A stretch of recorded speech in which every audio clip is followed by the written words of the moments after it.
और बहुत ब्लेस्ड हूँ मैं आप सभी लोगों के साथ यहाँ पे मैं हूँ। अपने आप को बहुत ब्लेस्ड मानती हूँ और सुबह-सुबह जब मतलब गीता का पाठ जो है उसको सुनने का और उसके बारे में कुछ बोलने का मौका जो मिल जाता है, तो लगता है हमारा सारा दिन बन गया, है ना? धन्य हैं हम कि ये बिज़नेस हमारी जीवन में आया। तो आई थिंक 7:30 हो गए हैं, तो सर मैं प्रेयर के लिए इनवाइट करूँ, ज़्यादा टाइम ना लेते हुए? हाँ, बिल्कुल आप करें। जी, thank you sir, thank you. तो आज मैं यहाँ प्रेयर के लिए इनवाइट करना चाहूँगी जैसा कि हम अपने दिन की शुरुआत भगवान का नाम लेकर करते हैं, तो प्रेयर के लिए मैं यहाँ पे इनवाइट करना चाहूँगी Sunita Sharma ji. Please Sunita Sharma ji come on the stage for prayer.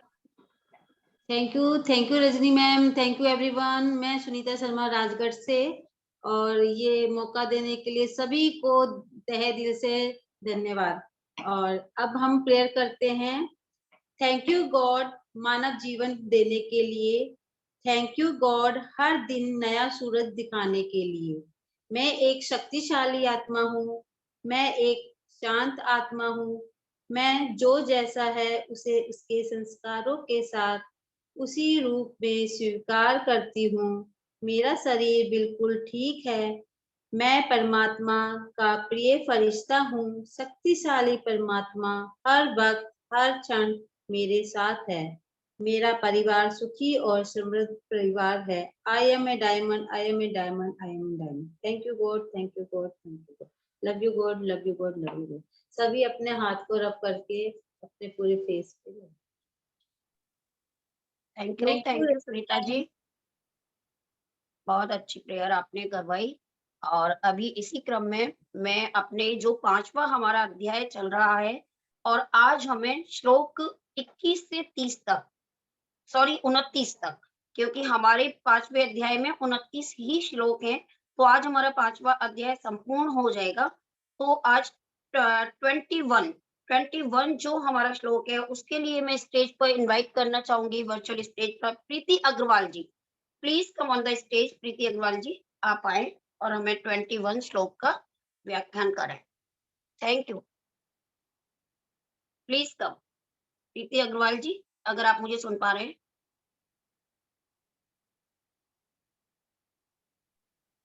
नमस्कार सभी को, मैं प्रीति अग्रवाल जयपुर से। म्यूट तो हटा दिया है, आवाज आ रही है? क्लियर नहीं आ रही है मैम आपकी आवाज। मैं अपना वीडियो ऑफ कर देती हूँ। अब आप मेरे को सुन पा रहे हैं? नहीं, वॉइस नहीं आ रही आपकी। अब आप मेरे को सुन पा रहे हैं? हाँ जी, हाँ जी, हाँ जी। हाँ जी, मैं 21वां श्लोक पढ़ती हूँ। ब्रह्मा स्पर्शे स्वक्तात्मा विन्दयत्यात्मनि यात् सुखम स ब्रह्म योग युक्तात्मा सुख मक्षीय मश्नुते।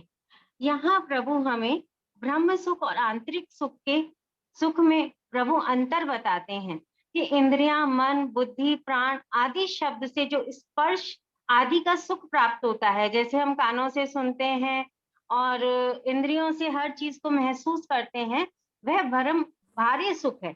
इस सुख की प्राप्ति से अगर हम संबंध खत्म कर लेते हैं तो हमें आंतरिक सुख का अनुभव होता है।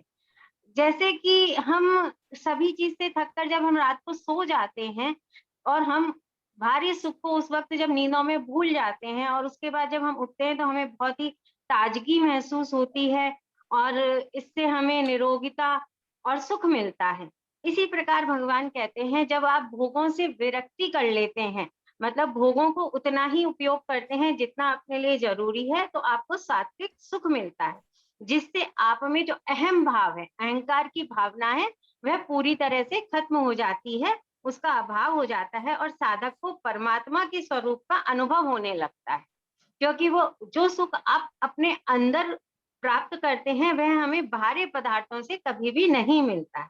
इस सुख को आंतरिक सुख, अत्यंत सुख, एकांतिक सुख आदि नामों से कहा गया है, जिसका अनुभव होने पर परमात्मा से आकर्षण बढ़ता है। कह सकते हैं इसे, इसी आकर्षण को हम प्रेम कहते हैं और परमात्मा के प्रति हमारा प्रेम निश्चित रूप से बढ़ता ही जाता है। राधे राधे। थैंक यू प्रीति जी, बहुत अच्छा आपने बताया। इसी क्रम में मैं नेक्स्ट 22वें श्लोक के लिए इनवाइट करना चाहूंगी सोनू वाला जी। सोनू वाला ji, please come on the stage. सभी को नमस्कार। Myself Sonu from Ganganagar. मैं 22वें श्लोक की व्याख्यान करने जा रही हूँ। ये ही संस्पर्शा भोगा दुखियों न यवते आधे अंत व्यंत कौनते है न तेषु रमते हैं बुद्धि है। व्याख्यान। आंखें देखती हैं, कान सुनते हैं और जीभ जो है स्वाद को बताती है, त्वचा स्पर्श करती है। इन्हीं इन्हीं इंद्रियों और उनके विषयों के भोग में से हमें आनंद की प्राप्ति होती है। इन्हीं सब से हमें सुख मिलता है। एकदम ये गलत बात है। हम समझते हैं कि हमें इनसे ही सुख मिलता है, एकमात्र यही सुख है जो हम जो है इनका ले रहे हैं, इंद्रियों का। हम ऐसा समझते हैं कि इन सब इंद्रियों के भोग से हमें सुख मिल रहा है ना। कृष्ण जी बता रहे हैं कि असल में ये सब इंद्रियों का भोग ही है हमारे सारे दुखों का कारण। इसमें यही हमारे सभी दुखों का कारण है। कृष्ण जी बता रहे हैं कि यही सभी हमारे दुखों का कारण है। हम परीक्षण करते हैं और हमारा एक सिंपल परीक्षण ये भी है। कृष्ण जी बता रहे हैं कि अच्छा खाने का स्वाद तभी तक है जब तक आप खा रहे हैं, और कुछ अच्छा सुनना थोड़ी देर तक की आनंद देता है। इसलिए दोस्तों, इंद्रियों के सारे आनंद नाशवान है, यानी कि खत्म हो जाते हैं। इसलिए ज्ञानी पुरुष इन सब इंद्रियों के सुखों से दूर रहते हैं, इसमें नहीं फंसते हैं। Thank you from my side. Thank you Sonu ji. Next मैं इनवाइट करना चाहूंगी 23वें श्लोक के लिए रश्मि मैम को, रश्मि शेखावत जी। Rashmi ma'am please. धन्यवाद रजनी जी। सभी को सुप्रभात। मैं रश्मि जयपुर से बोल रही हूँ और मेरे को आज 23वां श्लोक पढ़ने का आदेश है। शक्नोति यः सोढुं प्रकाश शरीरम विमोक्षणात् काम क्रोधम उद्भव वेगम स युक्तः स सुखी नरः। यहाँ कृष्ण भगवान कह रहे हैं, अभी हम यहाँ इंद्रियों की बात कर रहे थे कि हमारा जो शरीर है, मनुष्य का शरीर, छूटने से पहले यदि काम क्रोध उनके उत्पन्न होने का जो कारण है, उससे उस वेग को सहन करने की अगर वो सामर्थ्य रखता है तो वह नर योगी है और वही सुखी है। अर्थात यदि कोई आत्म साक्षात्कार के पथ पर अग्रसर होना चाहता है तो उससे भौतिक इंद्रियों के वेग को रोकने का प्रयत्न करना चाहिए। अर्थात हमारी इंद्रियां जो भी चाहें वो ही उसकी संपूर्णता में ना लगे। हम यदि हमारा मन इधर उधर भाग रहा है, हम क्रोध के वेग को, मनोवेग को, या और हमारी जीव बहुत सारे स्वाद के चक्कर में लगी रहती है और इसके कारण हम अपने शरीर को भी खराब कर लेते हैं। तो इन सबको अगर वश में कर सकते हैं, जो व्यक्ति इन विभिन्न इंद्रियों को, वेगों को रोक सकता है, तो वह गोस्वामी या स्वामी कहलाता है। वही मनुष्य, क्योंकि उसको पता है कि किस प्रकार से अपने इंद्रियों को वश में कर सकता है और वो इस चीज को दूसरों को सिखा सकता है।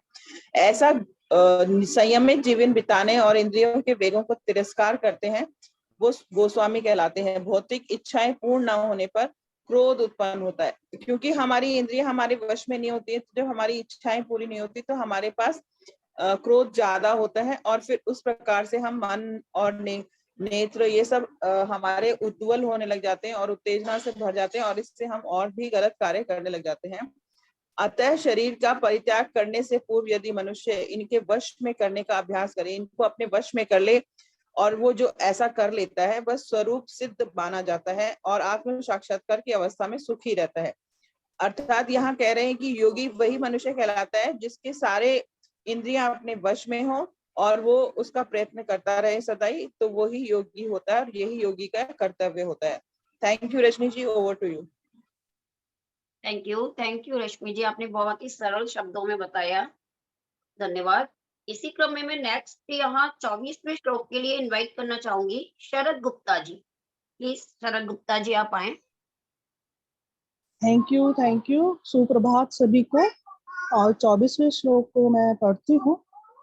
योऽन्त सुखोऽन्तारामस् तथांतर ज्योतिरेव यः स योगी ब्रह्म निर्वाणम ब्रह्मभूतोऽधिगच्छति। इसमें जो बात की गई है वो हमारे अंदर के सुखों के बारे में बात की गई है।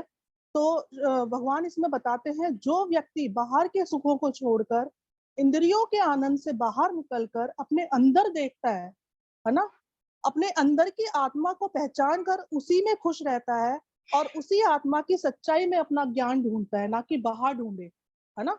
भगवान कृष्ण उसे ही ज्ञानी मानते हैं। सांसारिक ज्ञान का तो आरंभ होता है और अंत भी होता है, लेकिन परमात्म के ज्ञान का ना आरंभ होता है और ना अंत होता है। वह तो निरंतर अर्थात हमेशा ही चलता रहता है। इंद्रिय जन्य ज्ञान, बुद्धि जन्य ज्ञान आदि जितने भी सांसारिक ज्ञान कहे जाते हैं, उन सब का आधार परमात्म का ज्ञान है। कुल मिलाकर जितने भी ज्ञान है उनका आधार हमारा परमात्मा का ज्ञान होता है। जिस साधक का यह ज्ञान हर समय जागृत रहता है उसे यहाँ अंतर ज्योति का मतलब है परमात्मा में ज्ञान वाला कहा जाना। जो स्वयं के भीतर खुश है, भीतर भगवान की खुशी का आनंद लेते हैं और आंतरिक प्रकाश से प्रकाशित है। आंतरिक प्रकाश ईश्वरीय ज्ञान है। आंतरिक जो हमारा ज्ञान है या प्रकाश है वो ईश्वरीय ज्ञान है, जो ईश्वर की कृपा से भीतर से एहसास के रूप में दिया जाता है। That's it from my side. Over to you.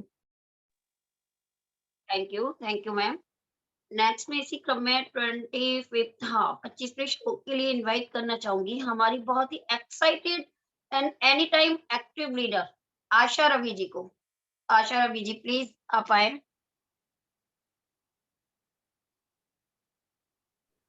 Thank you Rajni ji. Okay, तो मैं श्लोक पढ़ती हूँ। लभन्ते ब्रह्म निर्वाण मृषयः क्षीण कल्म शाहा छिन्न द्वेधा यतात्मानः सर्वभूत हिते रता। तो इसका अर्थ है शरीर का मन बुद्धि इंद्रियों सहित वश में है, जो संपूर्ण प्राणियों के हित में रत है, जिनके संपूर्ण संशय मिट गए हैं, जिनके संपूर्ण दोष नष्ट हो गए हैं, वे विवेकी साधक निर्वाण ब्रह्म को प्राप्त होते हैं। तो यहाँ पर कहते हैं कि जिनका शरीर जो है मन इंद्रियां मन बुद्धि में उसमें अपनेपन का भाव नहीं है, तथा जो शरीर आदि को कभी अपना स्वरूप नहीं मानते, ऐसे सावधान साधकों के लिए यहाँ यतात्मान पद आया है। कहते हैं कि अब जो अभिमान को मिटाकर, मतलब यहाँ पर सब जगह जब हम इंद्रियों की ही बात कर रहे हैं, तो ये कह रहे हैं कि जब शरीर आदि उत्पत्ति विनाशील वस्तुओं से हमारा संबंध विच्छेद हो जाता है, तब संपूर्ण विकारों और संशयों का नाश होकर सर्वत्र परिपूर्ण ब्रह्म का अनुभव हो जाता है। यहाँ पर किस तरह से ब्रह्म तत्व को प्राप्त करना है वही कहा गया है। जब हम अपना हित छोड़कर पर हित के लिए काम करने शुरू कर देते हैं, तब जाके हमें वो ब्रह्मत्व की प्राप्ति होती है। लोग यहाँ पर जो परिशिष्ट भाव जो है वो लोगों की दृष्टि में ज्ञान योगी दूसरों को हित करते हुए सर्वभूत हिते रता, मतलब सर्वभूत हिते रता मतलब बाकी जो सर्व लोग हैं उनके हित के लिए जो में ही रत रहता है, कार्य करता रहता है, दिखता है, पर वास्तव में वो दूसरों का हित करता नहीं, प्रत्युत उसके द्वारा स्वतः स्वाभाविक दूसरों का हित होता है। मतलब अपने आप से वो होता है, क्योंकि उसने अपनी इंद्रियों को वश में कर लिया है अभी। तो फिर जब वो कार्य करता है, जो भी करता है, तो वो दूसरों के हित में होता है, परमार्थ के लिए होता है।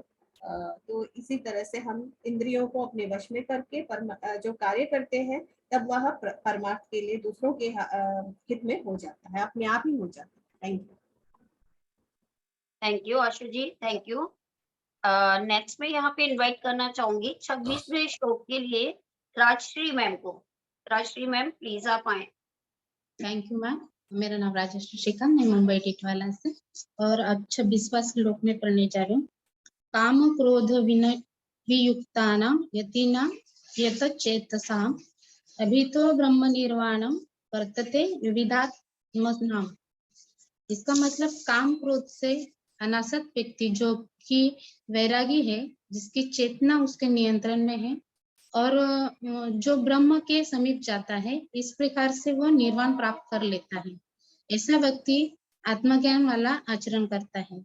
मतलब कि जो व्यक्ति काम क्रोध से अनासक्त होते हैं और अपनी चेतना में पर नियंत्रण करते हैं, मतलब कि हमारी मन, बुद्धि, इंद्रिय इनसे प्रभावित होने वाले संपूर्ण प्रक्रिया जिससे नियंत्रण नहीं हुए, मतलब कि जैसे कि हम डेली रूटीन में देखते हैं कि हमारी जो इंद्रिया है उनके वश में हम लोग होते हैं, ना कि हमारे वश में वो होते हैं। जैसे कि हमारे बुद्धि मन में जो विचार आते तो उन विचारों के आने से हम रिएक्ट करते हैं। मतलब कभी हमें हमारी अगर कोई चीज पूरी नहीं होती तो हमें क्रोध आ जाता है, या फिर हमारी कुछ कामना पूरी नहीं होती तो हम निराश हो जाते। तो इस श्लोक में बताया गया है कि हमें हमारे इंद्रियों को हमारे वश में करना है, ना कि हमें इंद्रियों के वश में जाना है। तो ऐसा व्यक्ति जो ब्रह्म के करीब जाता है, जो नियंत्रण में करता है अपनी बुद्धि, मन और इंद्रियों को, और प्राप्त करना अपने आत्मज्ञान को वो प्राप्त कर लेते हैं, और आचरण को वो अपने आचरण में भी आत्मज्ञानी जैसा आचरण लाते हैं। मतलब हमें इस श्लोक में बताया गया है कि हमें हमारे काम और क्रोध पे नियंत्रण करना सीखना है और अपनी चेतना पर नियंत्रण करना सीखना है। This is for my self. Thank you ma'am. Thank you ma'am. Next मैं 27वें और 28वें 2 श्लोक के लिए यहाँ पे इनवाइट करना चाहूंगी रेणु मिश्रा जी को। Renu Mishra ji. Thank you so much. नमस्कार सभी को, नाम रेणु मिश्रा पटना से। और ये जो सारे जो भी श्लोक बोले गए सब एक दूसरे से ही मतलब जुड़े हुए हैं। तो अभी 27वां और 28वां श्लोक है। तो पहले आगे के 2 श्लोकों में भगवान बताते हैं कि जिस तत्व को ज्ञान योगी और कर्म योगी प्राप्त करता है उसी तत्व को ध्यान योगी भी प्राप्त कर सकता है। तो दोनों श्लोक एक साथ है। स्पर्शान् कृत्वा बहिर्बाह्यान् चक्षुर्शैवान्तरे भ्रुवो प्राणापानं समो कृत्वा नासाभ्यन्तरचारिणो यत्तेन्द्रियमनोबुद्धि मुनिर्मोक्षपरायणः विगतेच्छा भयक्रोधो यः सदा मुक्त एव सः। तो यहाँ पे कह रहे हैं कि बाहर के पदार्थों को बाहर ही छोड़कर और नेत्रों की दृष्टि को भौहों के बीच में स्थित करके तथा नासिका में विचरने वाले प्राण और अपान वायु को सम करके जिसकी इंद्रियां, मन और बुद्धि अपने वश में है और जो केवल मोक्ष परायण है तथा जो इच्छा, भय और क्रोध से सर्वथा रहित है, वह मुनि सदा मुक्त ही है। अर्थात अभी जितनी बाह्य चीजों के बारे में बताया गया, जो इंद्रियों के बारे में बताया गया कि इंद्रियों के अगर वश में नहीं रहते हैं, परमात्मा का ध्यान करते हैं और उसी के बारे में बोलते हैं कि बाहर के विषय भोगों को बाहर ही छोड़कर सुख है, भोग है, उनको बाहर ही रखते हैं और अंदर नहीं लेते हैं। और जो अपनी दृष्टि में दोनों भावों के मध्य में भ्रुकुटी बिंदु पे अपना ध्यान रखते हैं, अर्थात रखते हैं, और प्राणायाम में जो परायण है, यानी कि प्राण और अपान को जैसे अपने नाक से सांस लेना और छोड़ना, तो इस तरह से वो उसको सम करते हैं। तो जो श्वास आती और जाती है उसको सम करने के लिए प्राणायाम करना बहुत जरूरी है। जो इस पे करता है प्राणायाम वो अपनी बुद्धि और इंद्रियों को नियंत्रण में रख सकता है। तो मन सहित सभी इंद्रियों को अपने वश में जिसने कर लिया है, ऐसा जो मोक्ष परायण मुनि है, तो जिसकी इच्छा, भय, क्रोध ये सब खत्म हो चुके हैं, तो और जो इन सब से परे चला गया है वही सर्वदा मुक्त है। Thank you from my side. Thank you Renu ji. अभी हमारा लास्ट जो श्लोक है 29वां श्लोक, उसके लिए मैं यहाँ पे इनवाइट करना चाहूंगी Aradhana ji. Aradhana ji please come on the stage. नमस्ते, मैं आराधना जयपुर से और मैं 5वें अध्याय का 29वां श्लोक बोल रही हूँ। भोक्तार यगो तपसो सर्वलोक महेश्वरम सुहृदम सर्वभूताना ज्ञानत्वा माम शांति मृच्छति। यहाँ पर भगवान ने अपने ऐश्वर्य और माधुर्य दोनों का यहाँ पर विश्लेषण किया है, मैं वही बताना चाहती हूँ। जो भक्त, इसका है, जो भक्त मुझे समस्त यज्ञों और तपस्याओं का भोक्ता यानी समस्त लोगों का परम भगवान और सभी प्राणियों का सच्चा हितैषी समझते हैं, वही शांति को प्राप्त करते हैं। यहाँ भगवान कहना चाहते हैं कि मनुष्य समझता है कि जो कुछ भी करता है वह इंद्रियों के द्वारा ही होता है, परंतु ऐसा नहीं है। यहाँ भगवान कहते हैं कि मैं ही भोगता हूँ, यानी भक्तों को आनंद प्रदान करने के लिए ही भोग करता हूँ। इसमें मेरा कोई स्वयं का स्वार्थ नहीं है। यानी जो यज्ञों से और तपों से जो भी फल मिलता है मैं उसे स्वीकार करता हूँ और इसी से मैं मतलब आनंद, भक्तों को आनंद प्रदान करता हूँ। और मुझे भगवान यहाँ कहते हैं कि मुझे कोई सेवा की जरूरत नहीं है और वो सिर्फ कृपा करने के लिए इसी सेवा को स्वीकार करते हैं ताकि भक्तों को आनंद मिल सके। और यही, और मनुष्य को मानना चाहिए कि कृष्ण ही सब कुछ है और कृष्ण को ही याद रखना चाहिए और वे उसे कभी नहीं भूलेंगे। इसी भावना को जो स्वीकार करता है वही भगवत ज्ञान को प्राप्त होता है। और दूसरा श्लोक, इसका जो नीचे की दूसरी लाइन है, सुहृद सर्वभूताना ज्ञान ज्ञात्वा माम शांति मृच्छति, यानी जो मानता है कि बिना कारण ही स्वाभाविक प्राणी मात्र का हित करने वाले, यानी प्राणी मात्र से प्रेम करने वाले और ऐसा हितैषी रक्षक और प्रेमी और कोई दूसरा नहीं, सिर्फ मनुष्य। इसी प्रकार मनुष्य ज्ञान लेता है वही परम शांति को प्राप्त होता है। यानी भगवान कहते हैं जो मुझे अपना माने, अन्य व्यक्ति वस्तु को अपना ना माने, इन तीनों को मान लेने से ही शेष बातें स्वतः ही आ जाती है और भगवत ज्ञान की प्राप्ति होती है। तो यहाँ मैं ज्यादा नहीं बोल पाऊंगी, लेकिन यहाँ भगवान ने सिर्फ ऐश्वर्य और माधुर्य दोनों ही ज्ञान दिया है और जो इस ज्ञान को जान लेता है वही परम शांति को प्राप्त होता है। धन्यवाद। Thank you ma'am. आज हमारा 5वां अध्याय संपूर्ण हो गया है और अभी मैं सर को इनवाइट करूंगी, लेकिन उससे पहले मैं थोड़ा सा यहाँ पे बोलना चाहूंगी। वैसे तो मुझसे बहुत बड़े बड़े लोग यहाँ पे हैं, लेकिन फिर भी मुझे जो लग रहा है थोड़ा सा मैं यहाँ पे कहना चाहूंगी कि जैसे अभी कुछ नाम हैं जो जब श्लोक वगैरह के लिए या मॉर्निंग अपने शेड्यूल के लिए बार बार आते हैं ना, बहुत सारे लोग यहाँ पे ज्वाइन करते हैं और बहुत सारे नए नए लोग भी हैं।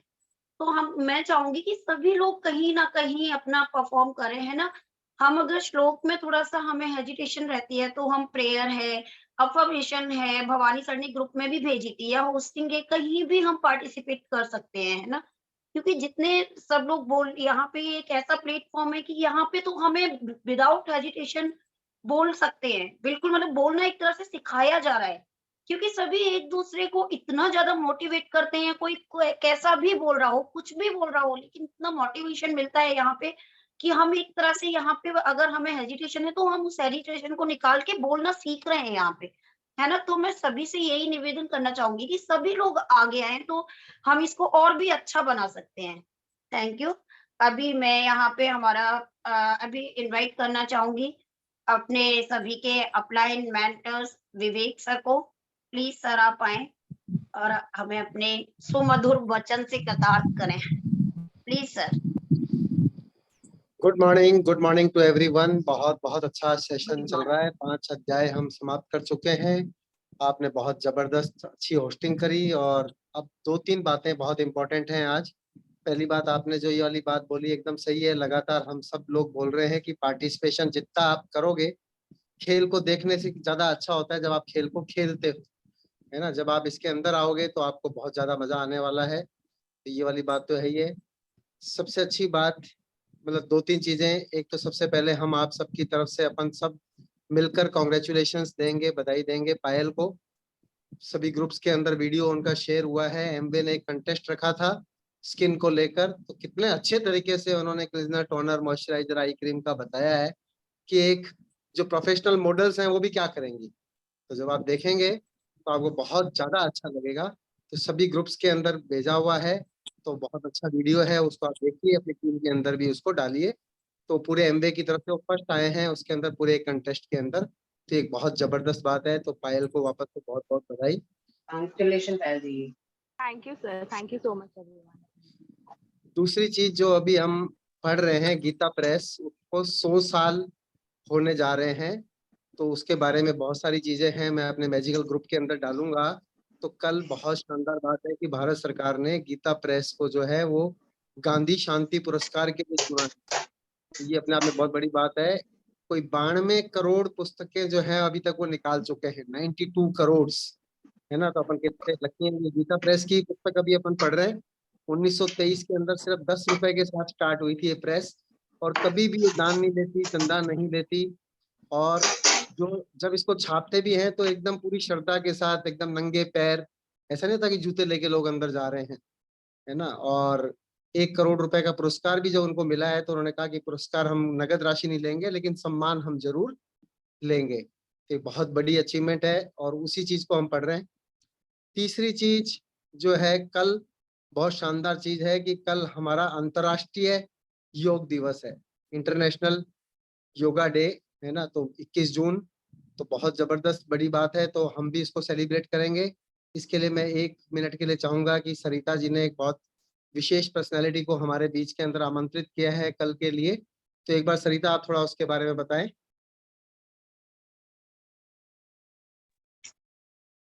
Good morning sir.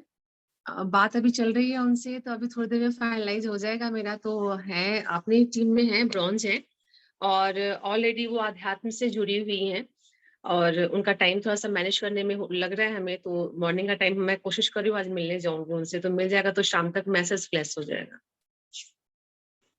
हम मेडिटेशन पर फोकस करेंगे कल कंप्लीटली। तो बहुत ही मैं लेकर के आई थी, उनका सेशन बहुत ही अच्छा लगा था मुझे, तो मैंने सोचा अपनी टीम को उसमें जरूर देना चाहिए। तो कल अभी दोपहर तक अपने को इसके बारे में कंफर्मेशन हो जाएगा। Thank you sir. बहुत बढ़िया है, क्योंकि कल हम जो है वो 6ठा अध्याय प्रारंभ नहीं करेंगे। कल तो हम अंतर्राष्ट्रीय योग दिवस को ही सेलिब्रेट करेंगे। अगर वो आ पाएंगे तो अच्छी बात है, नहीं तो दूसरे तरीके से करेंगे। बहुत सारे लोग और हैं, सब अच्छे तरीके से करेंगे। और परसों हम अरोड़ा सर को बुलाने की कोशिश करेंगे, है ना। और उसके बाद हम जो है वो 6ठा अध्याय प्रारंभ करेंगे। तो बहुत अच्छे से सब लोग होस्टिंग कर रहे हैं, जितने भी लोग हैं। अलग बात की कुछ लोग हमारे लीडर्स ऐसे थे, वो कहते कि पता नहीं चल पा रहा कि कहाँ पे नॉमिनेशन होता है, कैसे प्रेयर होती है, कैसे जो है वो नॉमिनेशन आ जाता है। तो अपना एक क्या है कि इसी बुक क्लब का एक व्हाट्सएप ग्रुप बना हुआ है, मैजिकल रीडर्स बुक क्लब। तो अगर आप उसके अंदर नहीं जुड़े हैं तो अपने अपलाइन से या जिन्होंने भी आपको यहाँ पे इनवाइट किया उनसे कह के उस ग्रुप के अंदर ऐड हो जाएं। तो वहां पर सारी चीजें होती है, वहीं पे नॉमिनेशंस होते हैं, वहां पे सब चीजें होती हैं। पांडे जी के लिए हमारे 22 जून का दिन जो है वो बहुत स्पेशल है। तो उनका मैसेज आया था कि आप मुझे होस्टिंग करने का मौका देना 22 जून को।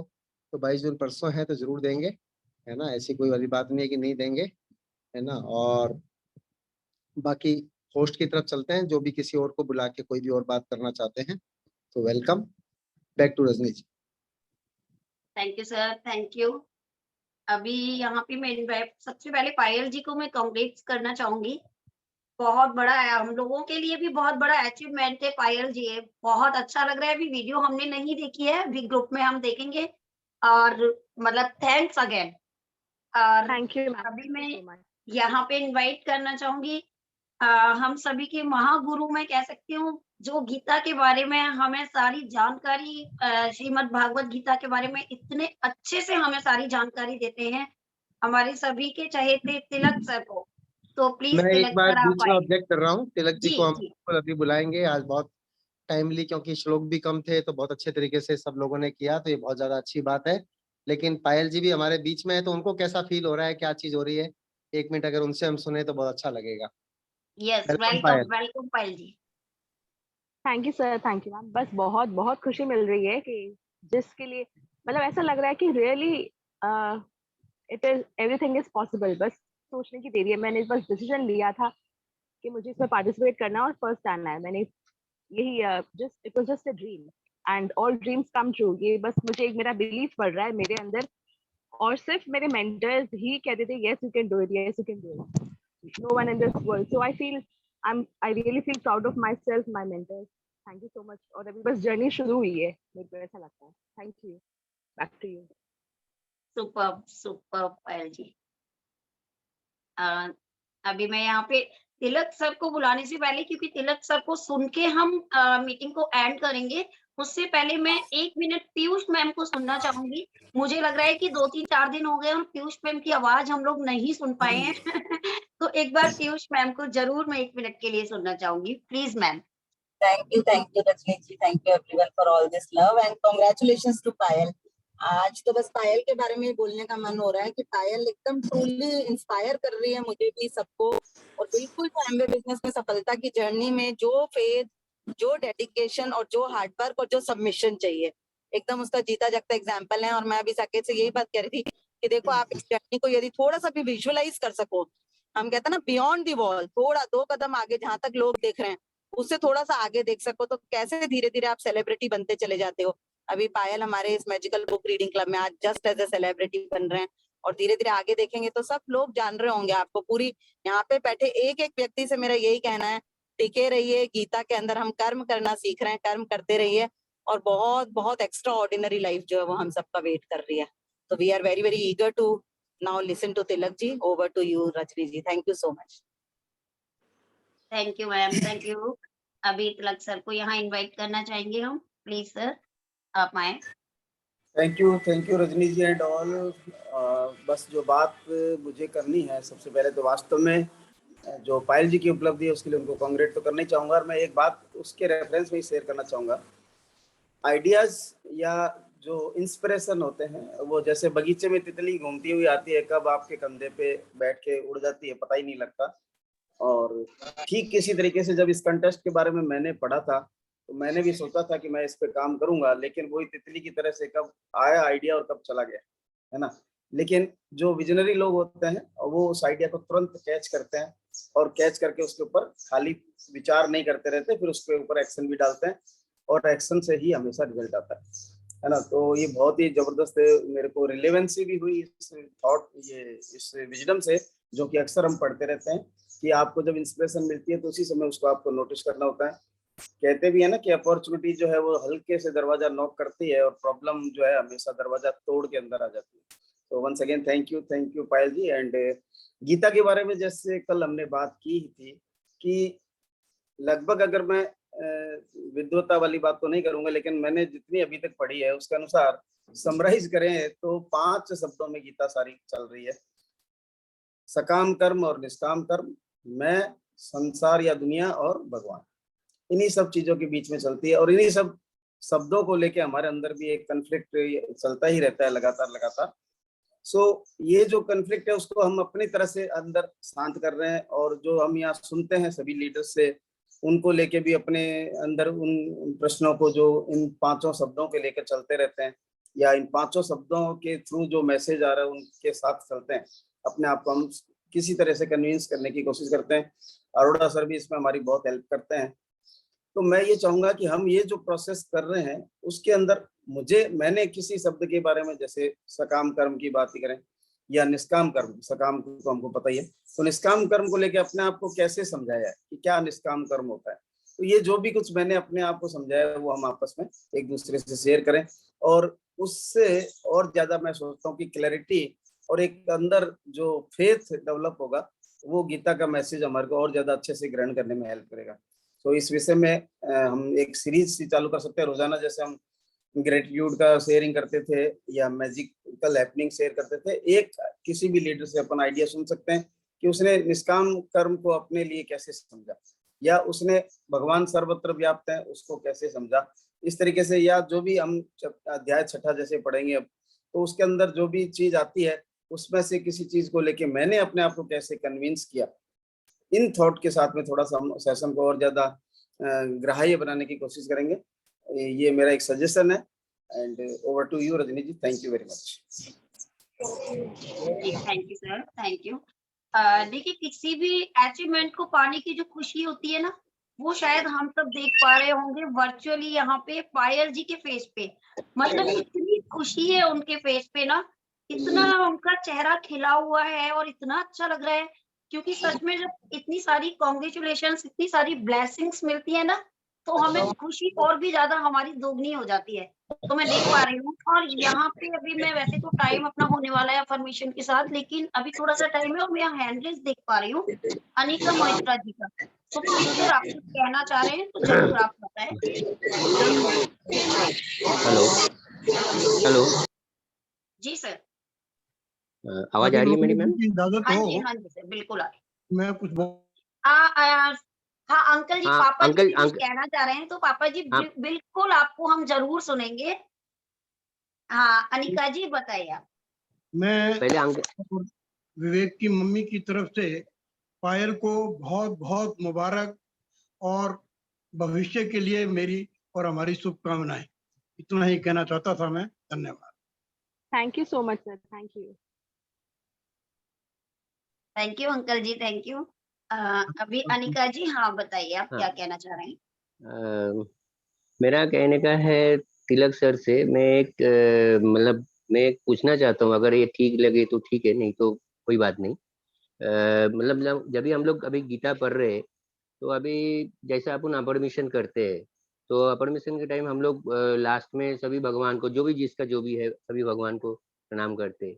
तो मेरे को ऐसा लगा, जो अभी गीता पढ़ रहे श्री कृष्ण जी का जो भी है, इसके सब पढ़ रहे, तो उनके लिए भी एक सम्मान होना चाहिए, जैसा श्री कृष्ण जी का जो प्रणाम मंत्र है, तो अपरमेश्वर के साथ जब जब तक हम गीता पढ़ रहे, वो अपरमेश्वर के साथ वो जो श्री कृष्ण जी का प्रणाम मंत्र है, वो अगर हम लोग दोहराएंगे तो मेरे लिए शायद और भी अच्छा रहेगा। मैं तिलक से शायद पूछना चाहता हूँ, अगर ठीक लगे तो ठीक है, तो कोई बात नहीं। Thank you ma'am. जी सर, आपने आई थिंक कल ग्रुप में भी ये प्रस्ताव अपना हाँ रखा हाँ था। हाँ हाँ जी हाँ बिल्कुल, तिलक सर इसके बारे में बता सकते हैं कि क्या हम ऐसा कर सकते हैं। तो तिलक सर प्लीज आप बताएंगे। जी जो प्रणाम मंत्र की आप बात कर रहे हैं, मैंने कल ग्रुप पे नहीं देख पाया था। अगर कोई आपने मंत्र जो है वो शेयर किया है और उसका यदि परमिशन हम ले सकते हैं, तो उसमें कोई अर्ज की बात नहीं है, क्योंकि जो सबसे श्रेष्ठ बात कही गई है भगवान कृष्ण के बारे में, कृष्णम वंदे जगत गुरु, है ना।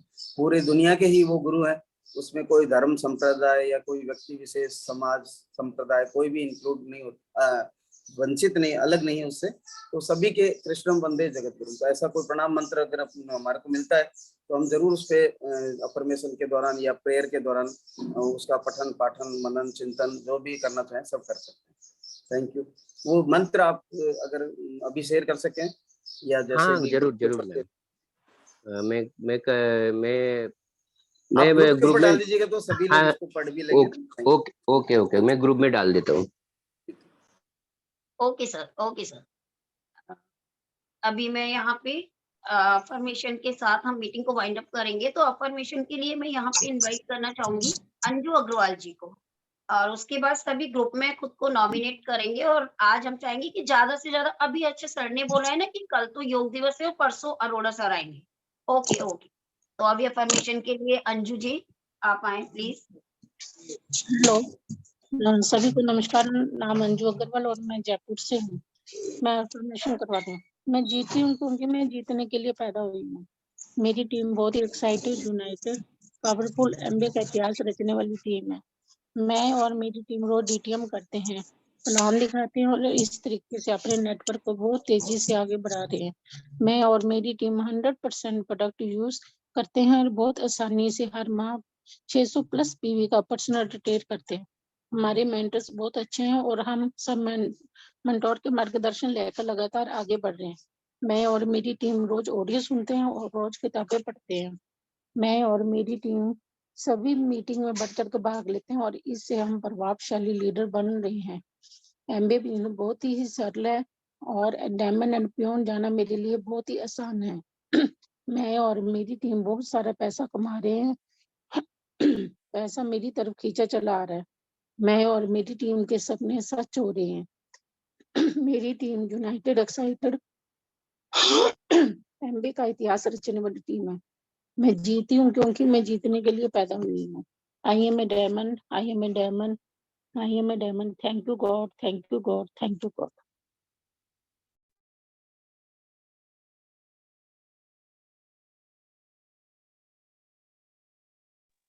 Thank you ma'am. इसी के साथ अब हम मीटिंग को वाइंड अप करें sir. Thank Thank you, you great everyone. Hosting ma'am. Thank Great you, hosting, ma'am. बहुत बहुत बधाई very Payal good ji. Hosting, thank you great so much. Hosting. Thank you everybody. Congratulation पायल जी। पायल जी बहुत बहुत बधाई हो कांग्रेचुलेशन आपको। पायल जी। गो डायमंड, गो गो diamond everyone. Good